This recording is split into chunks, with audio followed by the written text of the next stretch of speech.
आराम से चलने लग जाएगी। तो शुरू करते हैं सूर्य से।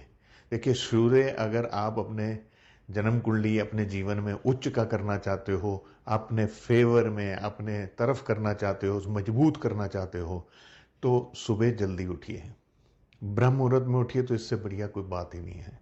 जब आप सवेरे जल्दी उठेंगे तो उठने के बाद में नहा धोकर सूर्य उदय के सामने सूर्य को जल अर्पण कर दें तो बहुत अच्छा है। नहीं तो सूर्य देव के सामने बैठ के थोड़ी देर उसको निहारिए। वो लाल रंग का होता है, आंखें खराब नहीं करेगा। बस यही समय है जब आप सूर्य को अगर देखते हैं, सूर्य को निहारते हैं, कोई प्रार्थना करनी है तो भले प्रार्थना कर लीजिए। और सूर्य नमस्कार की अगर आप व्यायाम कर लेते हैं, सूर्य नमस्कार सीख लेते हैं, तो समझिए ये सोने पे सुहागा वाली बात है। अब बात आती है चंद्रदेव के लिए।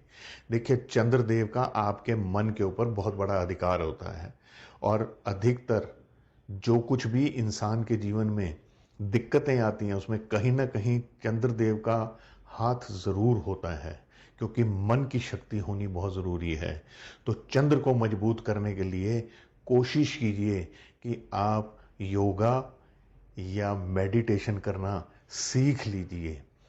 इसके अतिरिक्त पानी की बिल्कुल भी वेस्टेज, यानी आपके घर में, आपके ऑफिस में या कहीं बाहर भी देखें जहां पानी का बर्बादी हो रही है, वो आपने रोकना है। क्योंकि ये आपके लिक्विड कैश भी है। चंद्र से हम लिक्विड कैश भी देखते हैं। तो अगर आपके यहां पर पानी की वेस्टेज होगी, नल के टपक रहे होंगे या कोई और तरीके से भी पानी की वेस्टेज होती है, तो आपने इसके ऊपर ध्यान देना है।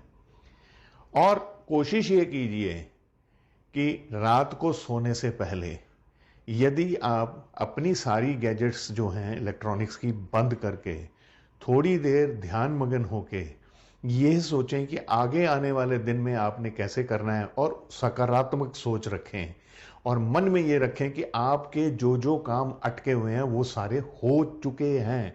ये रोज रात को अगर आप सोचना शुरू कर देंगे सोने से पहले, जब बिल्कुल नींद आने वाली हो, तो देखिए चंद्रदेव आपको कितनी अच्छी तरह से मजबूती दिखाते हैं, आपके लिए शुभ होते चले जाएंगे।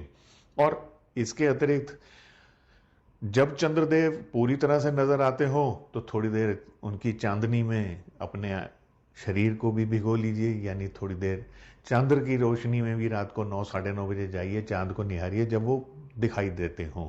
और वो तब भी जब चंद्र जो है वो पूरी तरह से दिखाई दे रहे हो, यानी पूर्णमासी से 5-7 दिन पहले और 5-7 दिन बाद तक।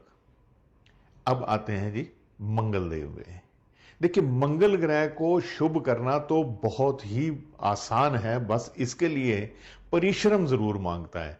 आप व्यायाम कीजिए, कुछ पार्क में सवेरे सैर करने जाइए, दौड़ लगाइए, जिम ही चले जाइए। आप शारीरिक जितना भी श्रम करेंगे उससे मंगल देव अच्छे होते हैं, शुभ होते हैं। अगर सेहत अलाउ करे, डायबिटीज नहीं है तो मीठा खाएं, नहीं तो मीठा खिलाएं और अपना बोल बचन मीठा रखें। देखिए मंगल कैसे शुभ नहीं होगा। अब बात आती है बुध देव पे। बुध देव को शुभ करना हो तो कुछ गमले लगाइए, कुछ पेड़ पौधे लगाइए, कुछ ऐसा कीजिए कि जिससे हरियाली बढ़े और उसका आप आनंद लें। पक्षियों को दाना खिला दीजिए, क्योंकि पक्षी भी बुध का स्वरूप होते हैं। अगर आप पक्षियों को कोई भी दाना डालते हैं तो उससे बुध देव प्रसन्न होते हैं। और इसके अतिरिक्त आप जो कुछ भी कार्य करते हैं कोशिश कीजिए उसे प्लान करके लिख के किया कीजिए। और अपनी दिनचर्या को एक तरीके से आप टाइम टेबल बना लीजिए और उसको आप फॉलो भी कीजिए। अपने दिन के अलग अलग समय मुकर्रर कर लीजिए, फिक्स कर लीजिए और उस टाइम वो कार्य कर लीजिए। देखिए बुध देव अपने आप ही आपको अच्छे प्रभाव देने लग जाएंगे। व्यापार अच्छा होगा, जॉब अच्छी होगी, कम्युनिकेशन अच्छी होगी। अब आती है बात गुरु यानी बृहस्पति। बृहस्पति देव को प्रसन्न करना हो, उनको अगर शुभ करना हो, वैसे तो वो बृहस्पति देव शुभ ही हैं, लेकिन उनको और अच्छा करना हो, उनको और शक्तिशाली करना हो, तो बृहस्पति देव के लिए सबसे अच्छी यह है बात कि अपने से बड़ों का आदर करना शुरू कीजिए। उनकी अपने पिता, अपने दादा, अपने संबंधों में भी जो भी आपके बड़े लोग हैं जिनकी उम्र ज़्यादा है, उन सबका आदर कीजिए, उनकी सेवा कीजिए, उनकी ज़रूरतें पूरी कीजिए और थोड़ा बहुत मंदिर में भी ज़रूर भगवान के दर्शन कराया कीजिए। मैं ये नहीं कहता कि सारा दिन ही मंदिर में बैठे रहो, लेकिन जितना भी सामर्थ्य है थोड़ी बहुत आप पूजा पाठ भी ज़रूर किया कीजिए। हल्दी का उपयोग थोड़ा सा बढ़ा दीजिए अपने जीवन में, तो बृहस्पति देव शुभ होते चले जाएंगे। झूठ नहीं बोला, ज्ञान बढ़ाएं अपना, ये भी सब बृहस्पति देव के लिए शुभ हैं। अब आप अगर शुक्रदेव को प्रसन्न करना चाहते हैं, उसे मजबूत करना चाहते हैं, तो देखिए सबसे पहली चीज तो ये है कि साफ सफाई अपने शरीर की पूरी मेंटेन कीजिए। हमेशा अच्छे कपड़े पहनिए, साफ सुथरे कपड़े पहनिए। ज़रूरी नहीं है कि बहुत महंगे कपड़े पहने आप कोई भी किस्म के कपड़े लीजिए, किसी भी प्राइस के कपड़े लीजिए, लेकिन आपके ऊपर जचने चाहिए।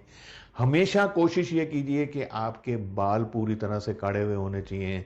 आप अगर छोटा मोटा इत्र भी नहाने के बाद लगा दें तो ये भी बहुत अच्छी बात है। महिलाओं का आदर करना, यानी महिला है तो पुरुषों का, पुरुष हैं तो महिलाओं का आदर कीजिए, उनका सम्मान कीजिए और किसी को भी बुरी नजर से मत देखिए। अब बात आती है शनि देव के लिए। शनि देव को प्रसन्न करना हो तो दो तीन बातें हैं जो आप अगर अपने जीवन में निर्वाह कर लेते हैं तो शनि देव कम से कम आपको बुरे प्रभाव तो किसी भी हालत में नहीं देंगे।